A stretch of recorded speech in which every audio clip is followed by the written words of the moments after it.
Hello everyone, how are you guys. कैसे हैं आप सब। अगर ये वीडियो आपके फीड पर आया है डेफिनेटली आपके लिए गाइडेंस है। अगर आप किसी थर्ड पार्टी के वजह से स्टक फील कर रहे हैं, पहला रीज़न ये है कि कोई थर्ड इन्फ्लुएंस, आप दोनों के रिश्ते में किसी थर्ड एलिमेंट का आना और उसकी वजह से मिसअंडरस्टैंडिंग, डिस्टेंस होना, दोनों के बीच में तनाव और दूरियां आना, ये एक रीज़न हो सकता है।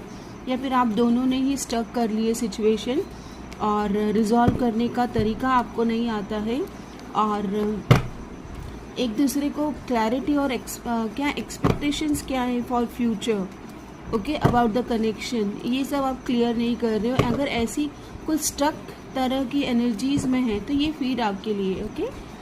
सो थर्ड पार्टी एलिमेंट आप दोनों के बीच क्यों आया, मतलब पहले तो ये देखेंगे कि आप दोनों के बीच में जब वल्नरेबल टाइम था, जब आप दोनों उस रिलेशन को अंडरस्टैंड करते हो, where you both are going, like उसको डायरेक्शन देते हो, तब आप दोनों के इस रिलेशन में थर्ड पार्टी क्यों आई थी। और सबसे पहली बात है कि एंटरटेन किसने किया उस पार्टीज को। अगर आप दोनों किसी तीसरे को बुलाएंगे, इनवाइट करेंगे, तो वैसे तो जग जाहिर है कि ऐसा ही होने वाला है।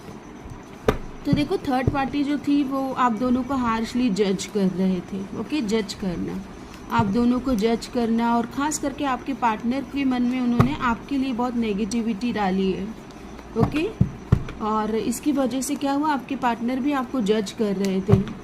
और जब अपन किसी को सोड लेके, मतलब चाकू या शार्प ऑब्जेक्ट, चाकू दिखा रहे हैं ना, तलवार, तो जब आप किसी भी इंसान को इंटेलेक्चुअली रैशनलाइज करेंगे तो आप पाएंगे कि आप उसको काट रहे हो एक्चुअली।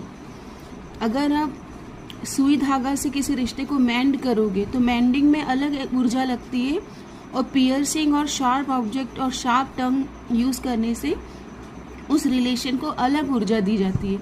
तो उस थर्ड पार्टी ने आप दोनों के बीच में जो शार्प ऑब्जेक्ट की ऊर्जा लाई है, लाइक कटिंग एंड पियर्सिंग, आप दोनों को डिटैच करना, अलग करना, ये ऊर्जा वो लेके आए हैं, ओके। और आप दोनों को अपना इमोशन एक्सप्रेशन से रोक देना।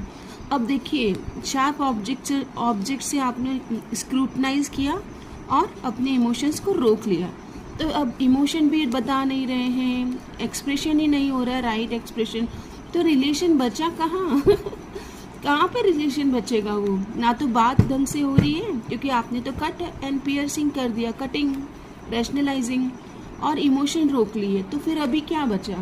तो communication is required, communication is की। सॉल्यूशन यही आ रहा है